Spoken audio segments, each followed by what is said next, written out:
Hi Rizal, I'm Nancy Aspeling and my company's name is Naspeling. And I started a macroeconomic skills development program it's about over a 9-year period. And I saw the dire need for people to understand the world around them in a practical and a way that everybody can relate to. I would say the main focus or the vision or the goal of it all would be for people to really understand at all levels, to do business read, to understand what's happening around them, to create entrepreneurial thinking,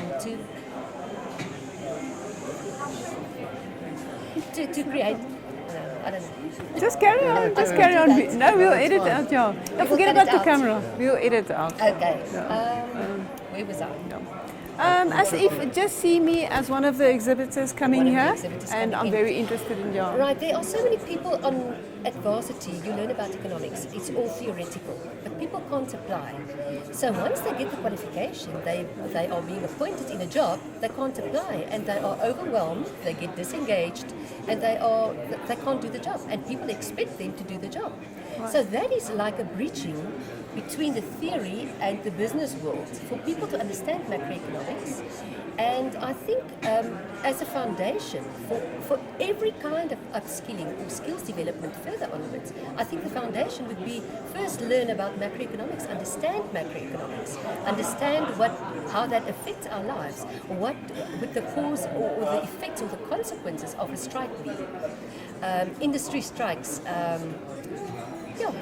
that's basically what it is. Where do you see is the biggest challenges that people deal with entering in the markets, like you just mentioned? I think the technological advancement. People are totally overwhelmed.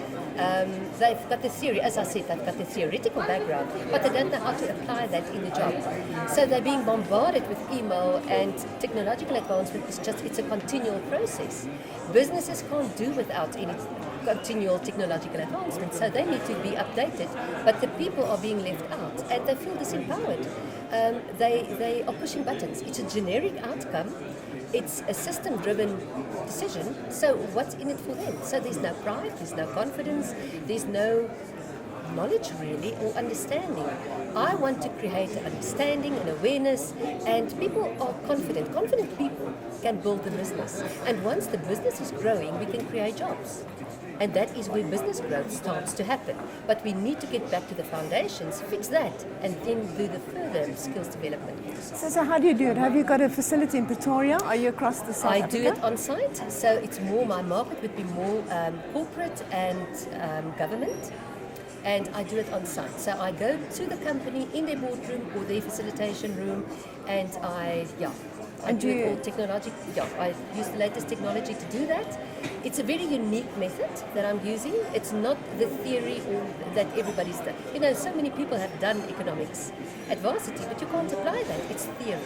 So I want people to understand, to take charge, to take once they get to that wow moment and concepts that people can relate to.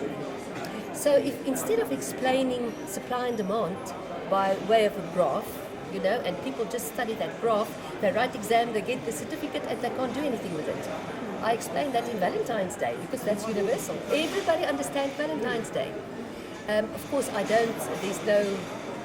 the concepts are still fundamentals are all right, but it's for people at all levels to understand. So they can understand with demand and supply, the night before Valentine's Day, a red rose could be up to 100 or 130 rand, and you will pay that.